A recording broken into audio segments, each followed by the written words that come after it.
Tired of the everyday routine? Ever dream of a life of romantic adventure? Want to get away from it all? We offer you Escape.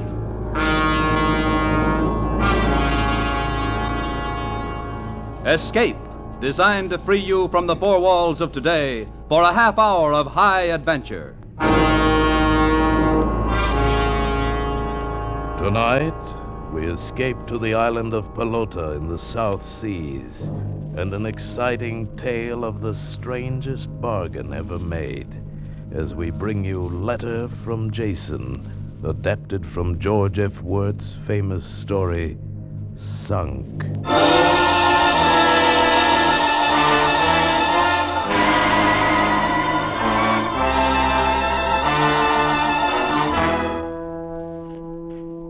No, John. My mind's made up, and all your eloquence won't change it. You'll understand why when you hear this letter I got today. A letter from Jason. Yes, at last. Listen to this, John. Dearest Ellen, he writes, after the terrible things I did and said to you that last night, there seemed to me to be only one way out. I had failed you as a husband. I had failed the baby as a father. There wasn't anything I hadn't failed at, excepting booze. I was a great success in a saloon. But this is no news to you. You might, however, be interested in what happened after I walked out on you that night. Well, actually, I don't remember much of the night. But the next morning, when I woke up in a rooming house south of the slot, I remembered enough. I knew I couldn't go back, and I didn't see any point of going on. But I even failed as a suicide. Somebody smelled gas and called the police. When I came to in the receiving hospital, Uncle Jeffrey was there. Well, Jason, you sunk pretty low. Oh, go away and leave me alone. You must have been drunk to find the courage to try suicide. I don't ever really get drunk anymore. I just drink. That's scarcely news. What about your wife and child? You're suddenly very solicitous. No, I never approved of your marriage, but you're still my brother's son. Why did you try to do this? Money. A couple of other things, but money principally. Your father left you plenty of money, too much for your own good. Now it's gone. Of course it's gone. I'm over my ears in debt. How much do you owe? More than I could pay back in a year, and some of them won't wait. There's a bookie in Sacramento Street. How much? More than $3,000. Why didn't you come to me for it? Would you have given it to me? You know I wouldn't. Why, you're getting a big kick out of this, aren't you, Uncle? Get out. Get out. Jason, you misunderstand me. I didn't come here for fun. I came on business. What? Yes, I came to offer you a job. Oh, that's funny. That's a great big laugh. No, I'm serious. On the way over here, I did a lot of thinking. Since you're ready to die anyway, perhaps I can arrange it in a way to provide for your wife and child. Yes, and pay your debts. Oh. You know where I spent my youth? Yes. Poaching pearls in the South Seas with my father. Really, Jason? That's an ungrateful conclusion and unkind to the memory of your father. We were traders, honest traders. But there were others not so honest. There were killers down there in those days. There's one in particular who crossed me several times and is still alive. His name is Jake Finch. What the devil are you talking about? A business deal, Jason. I want Jake Finch killed. Since your life doesn't mean anything to you, you might as well take the job. Me? Kill a man? That's right. This morning, you tried to kill yourself for nothing. I'm offering you a chance to kill and be paid for it. How much? Your debts. And $25,000 to your wife after Finch is dead. It's a lot of money. It's worth it to me to see Finch dead. Well? And after I've killed him, what then? Ellen is provided for. And me? We'll cross that bridge when we come to it. Where is this man? He lives on the island of Pelota, 3 weeks' sail from Tahiti. How romantic. Not at all. He's a dangerous, treacherous killer, and you're going to have to meet him face to face. He's lived too long to be caught off guard. What makes you think I'll have the guts to kill him? I'll be along to see that you do. What? Yes, and to see that my name is not connected with the matter. If you kill him, it will be in self-defense. So I've sunk pretty low, have I, Uncle? What about you? That's neither here nor there. Do you want the job? No. But I'll take it for Ellen's sake.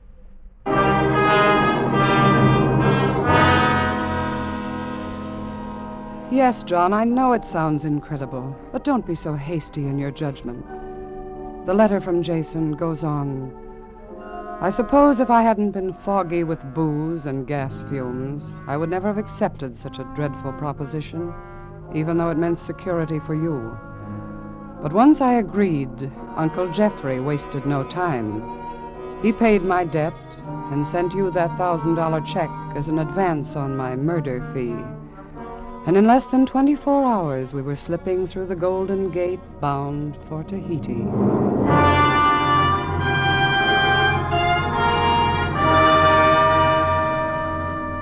It wasn't any different aboard ship. They have bars, too, and wonderful brandy, French cognac.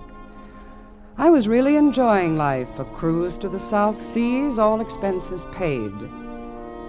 And then, the fourth day out, Uncle Jeffrey came into my cabin as I was breakfasting on a brandy milk punch.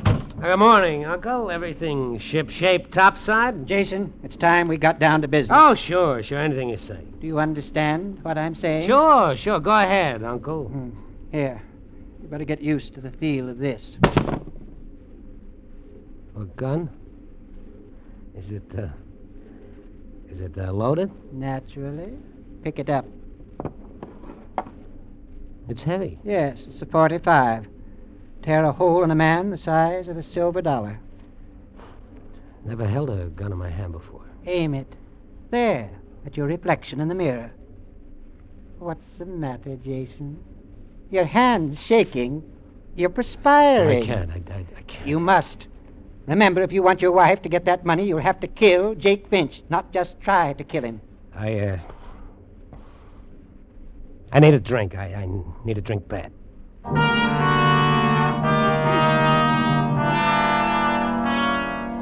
Poor mixed-up Jason. That was his solution for every problem, his answer to every challenge. I need a drink. He goes on to say, we arrived in Papeete, in Tahiti, on a Wednesday afternoon, but Uncle Jeffrey was in a hurry. He had chartered an island schooner, the Lorelei, and she was to sail at dawn the next morning for Pelota and Jake Finch. But at least I would have one evening ashore, and I intended to have it alone. Well, see you later, Uncle Jeffrey. Where are you going? Sightseeing, one enchanted evening, that sort of thing. Now, you wait till I get this luggage transferred to the schooner, and I'll go with you. What's the matter? You afraid I'm going to get drunk? I know you are. That's where you're wrong. Gotta stop sometime. I made up my mind I quit when we got to Tahiti, so I've quit. I don't believe you. You're drunk right now. That's what you think. I'm not drunk, Uncle Jeffrey. I'm sick. I'm sick of the sight of you. We still have a long way to go together. I know. Let's understand each other right now. I hate your guts. It's perfectly clear that you hate mine. I made a bargain with you. I'll go through with it, for Ellen's sake. Weren't for her, I'd use that gun on you instead of Jake Finch. Good. I'm glad that we understand each other so clearly. I'll see you later. Be aboard the Lorelei at midnight. Don't worry, I'll be there. I'm sure you will, Jason.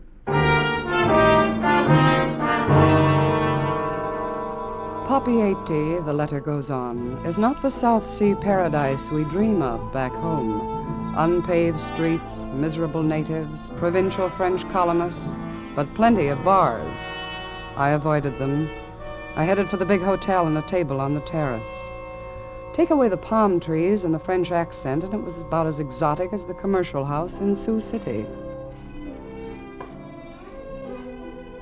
Monsieur désire quelque chose à boire? What did you say? Oh, je m'excuse. Would monsieur like something to drink? An aperitif, perhaps? Cézanne? Dubonnet? Oh, no, thank you. Just tea.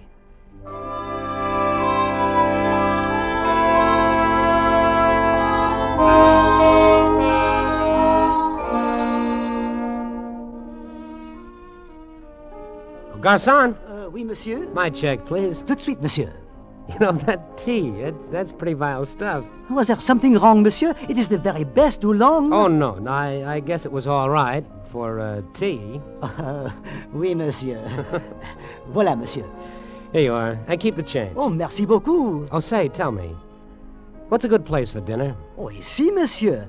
The hotel has the best cuisine in Papier-Té. But it's a little quiet, don't you think? Peut-être. Then I should commend monsieur to chez Tante Marguerite, or the Southern Cross. At the Southern Cross, there are the girls. Ah. Then I'll go to Marguerite's.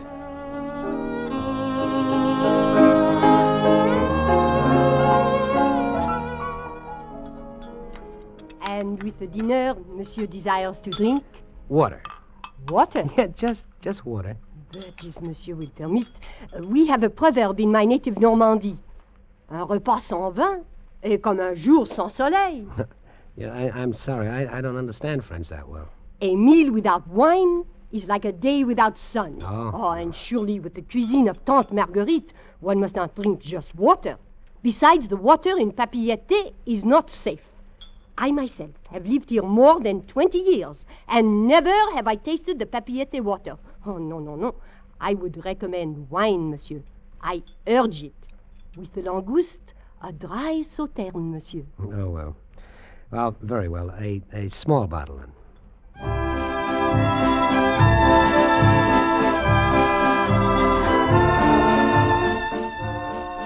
Monsieur has eaten well, Oh, yes, thank you. and now perhaps liqueur? No, I really don't. Permit me to offer it, monsieur. As you say, on the house. Well, no, that isn't the... Cointreau, Chartreuse, cognac. Cognac.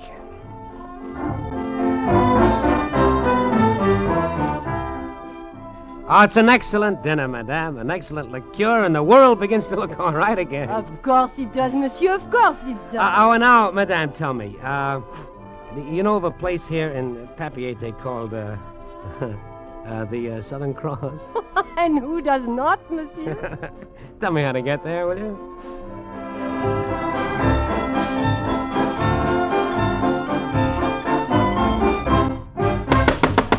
Charlie! You deaf? Oh, yes, mister. You like maybe something, huh? Oh, yeah, another cognac. Oh, yes, sir. You like cognac maybe, so help yourself. Oh, sure, I like it. That's the best thing the French do is make cognac. Oh, look out. You're spilling it. I'm trying not to. Can't you see? I'm trying to hold it steady. You're not so steady yourself. Why can't I hold it steady? You know, it's like the gun. I can't hold the gun steady either. How can I shoot straight if I don't hold it steady? All the same. Whiskey, gun. You can't go steady with both. You go steady with me. Hmm? Oh. Well, hello, baby. You are alone. Yeah, I'm alone. It is not good to be alone too much. No, I don't mind. You like me to keep you company. I don't mind. You have cigarette for me? Yeah, Hey, sure. mate, what's the big idea of knowing this lady? I know it. What do you mean? This little... Watch your language. Now, look, here, I'm sitting here minding my own business. Well, now you're minding mine. Now scram. Well, I got as much right Are you as... looking for trouble? Well, no.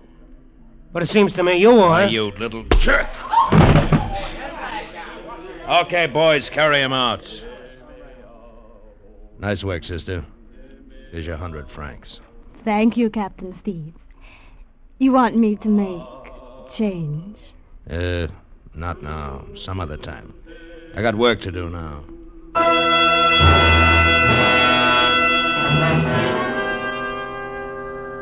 I know, John. It's the same old pattern. How well I know it. The promises and the failures. Anything could start him slipping. A glass of wine, the brandy sauce on the mince pie. Yes, or the sniff of the cork, if you like. But listen to Jason's letter. He goes on. The next thing I knew, I was in a narrow bed, in a creaking, rocking room, and I didn't feel well, darling, not well at all. I had the world's worst hangover.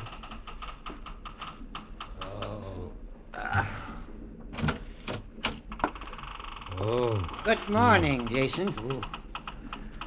Oh, Uncle Jeffrey, where am I? Aboard the Lorelei. 5 hours out of Papeete. Oh. Bad night? Yeah, I guess so. Looks like you were in a fight. I was. I don't remember anything after it. How'd I get on board? You were delivered at my instruction. What do you mean? My captain brought you aboard. I want you to meet him. Captain? Yes, Mr. Sheldon? Come in. I want you to meet my nephew, Jason Torrance. How do you do, sir? Why, you... We've already met, Uncle. This is the man who knocked me out. I know, according to my instructions. That'll be all, Captain. Yes, sir. Well, you're a... Save your breath, You're the Jason. dirtiest... Your head will only ache more if you get excited. I'm not trying to hide anything from you. Captain Steve is a tough guy, but not nearly as tough. Not half as quick or strong or hard to kill as Jake Finch. And he tells me you never even hit back. Object lesson, huh? That's right. You've already cost me a lot of money, and I want my money's worth. You're no good to me, drunk, or to yourself, or to your wife and child. Suppose you'd gotten in a real brawl in that saloon last night. Well, you could have been killed. And where would your wife and kid be? But believe me, I won't pay off until you kill Jake Finch. I do believe you. I believe you'd let Ellen and the kid starve before you'd help them. I would, Jason. You can be sure of that. Unless you kill Jake Finch. All right, Uncle. I'm on the wagon from now on. Oh, it's easy to say when you're still going on last night's booze. I mean it. I've taken my last drink. I wonder, Jason. I wonder.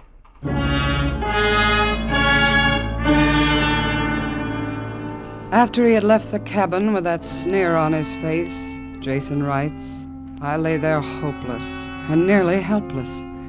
For I knew now if I was to be helped at all, I would have to help myself. So I pulled my aching frame out of the bunk, and head throbbing and tongue thick, I climbed up onto the deck and faced the captain. Well, Mr. Torrance, you had a nice long nap, huh? Yeah, thanks to you. You got any work for me? Work? Yeah. You know, something to do. I want to get busy. Well, now, there's always work aboard a sailing vessel. Know how to holy stone a deck? Does it take a college degree? No. But you'll need something else. Muscles and guts.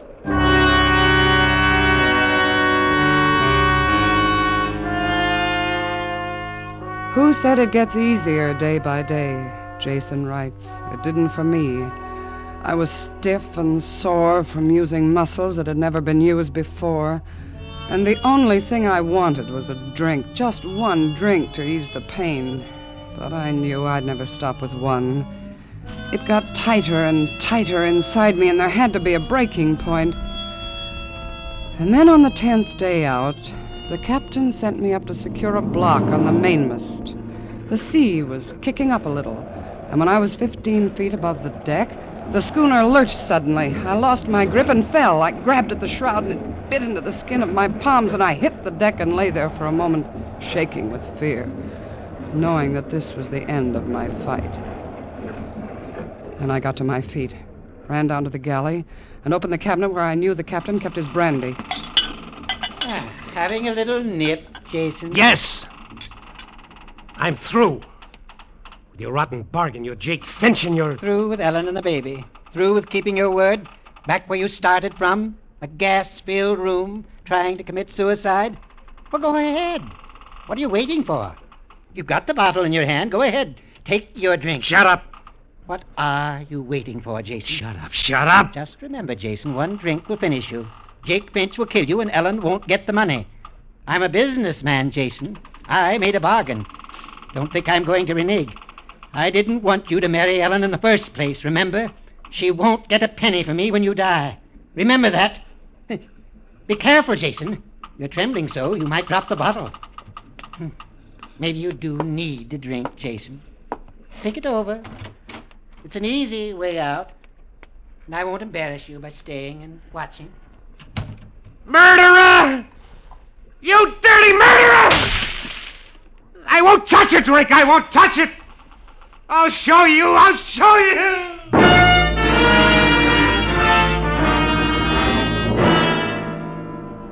And then suddenly it grew a little easier. Not taking that drink was the turning point, I guess. The crying out inside, the need for liquor, grew slowly quieter. My muscles began to toughen. My whole body began to feel better, more alive. And the first time in years, I enjoyed eating. And I was learning to be a pretty good sailor. I began to get a kick out of the neat way the schooner handled, the clean feeling of the sea air, the wonder of just feeling good. And with this change, I slowly began to realize what kind of a bargain I had made. I didn't want to kill anyone. No, not for any reason. Not now, when I felt sure I could start my life over again. You've made a bargain, and you'll stick to it. I'm not the same now. I'm in good health. I'm strong. I can get a job and really take care of Ellen and the baby. You should have thought of that before. Well, I'm thinking about it now. I can't just deliberately go out and kill a man. I'm not going to go through with it. All right, we anchor at Pelota tomorrow.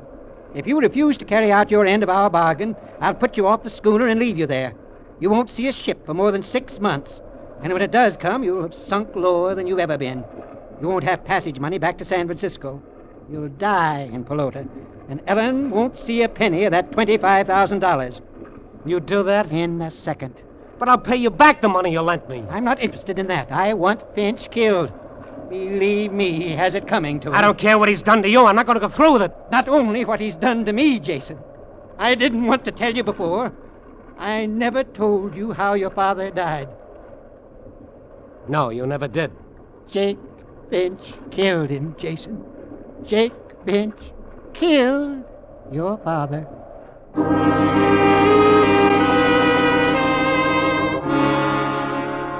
Jason's letter continues. So you see, Ellen, what a diabolically clever scoundrel Uncle Jeffrey is. The last straw was that stuff about my father. I don't know whether he's lying or not, but it just might be true. And so this man who is playing God with my life has added the final motive for murder: vengeance. We're approaching the island of Pelota now, Ellen, and I have no other course but to find Jake Finch and kill him, or be killed by him. What a crying shame that I couldn't have found myself before this, for I know now what a wonderful life we might have had together. I hope you will find it with someone else, for you deserve better than I ever gave you. We're dropping anchor now, and I must go. Well, there she is, Jason. Pelota, one of the loveliest islands in the Pacific. A perfect setting for a murder. Yes, isn't it? Feel up to it? Don't worry about me. Where do I find Finch? Everybody on the island knows him. Anyone can tell you where to find him. Try the traders or the bar. Good luck. Aren't you coming? Oh, no. Remember, I don't want to be connected with Jake Finch's death in any way. It's your affair now, not mine. Yellow all the way through, aren't you, Uncle? Yellow and rich enough to hire thugs and murderers to do your dirty work. I ought to kill you instead of Finch. Dinghy's ready, Mr. Torrance. I'm coming, Captain. Kill Finch first, Jason. Then you have my permission to kill me.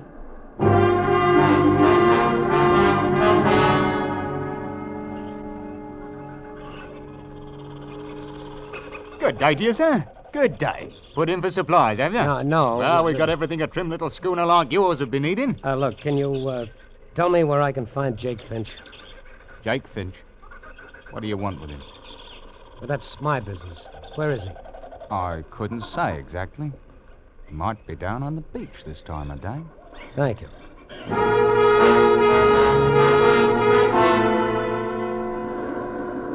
Our friend. Who, me? Yeah, you. Well, I wasn't sure. Ain't been called friend in 20 years.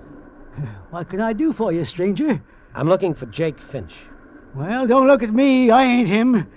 Where can I find him? Look here, mister. If this is your idea of a joke, it ain't funny to me. I'm sorry. I'm simply looking for Jake Finch. Well, look somewhere else. Look for him in a bar. That's the likeliest place to find Jake Finch.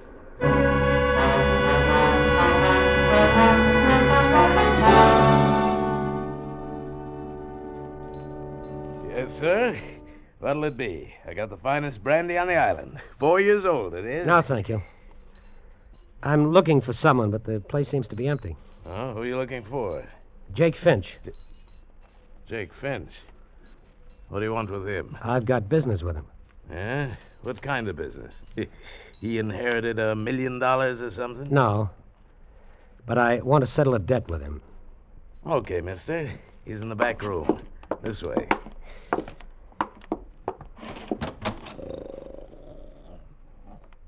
There he is. That old bum? Yeah. Sleeping it off. Been there since I closed up last night. Jake Finch? This can't be Jake Finch. Yes, one of them. There's more down on the beach, kicking around town. What are you talking about? Well, there's at least a dozen Jake Finches here on Pelota. A dozen? Hey, look, somebody's been kidding you, mister. Don't you know? Jake Finch is the name we give any rum bum here on Pelota. They spend their last penny here in the bar and sleep it off on the beach. Drink, mister. All the Jake Finches drink themselves to death. Jake Finch. Me. All along, the Jake Finch he wanted to kill was in me.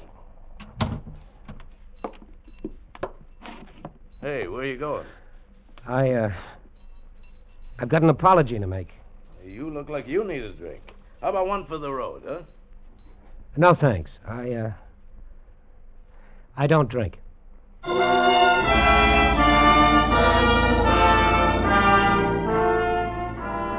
There it is, John. That's my letter from Jason. You understand now, don't you, why I'm asking you as my attorney to stop my divorce action immediately. I cabled Jason this morning that I'm waiting for him to come home.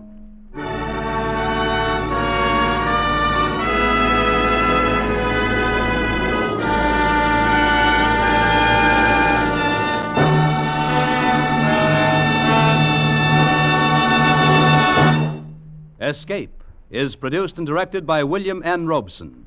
Tonight we have presented Letter from Jason, adapted by Celie Glester, Merwin Gerard, and Mr. Robeson, from Sunk by George F. Wirtz.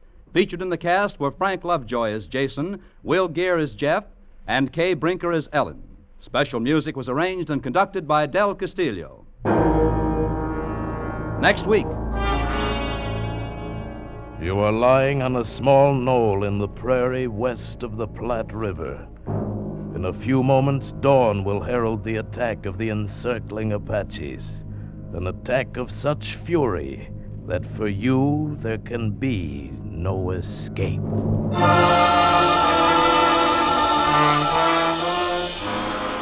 Next week, we escape with an exciting tale of the Old West, as James Warner Bella tells it in his thrilling story, Command. Pardon me, Mr. Lamont. I'd like some information. Why, it's Gracie Allen. Can you tell me who that young man was with the wonderful deep voice? Well, yes, that's Paul Freese. Well, I'd love to meet him. That'll be easy. Paul, this is Gracie Allen. Gracie, this is Paul Freese.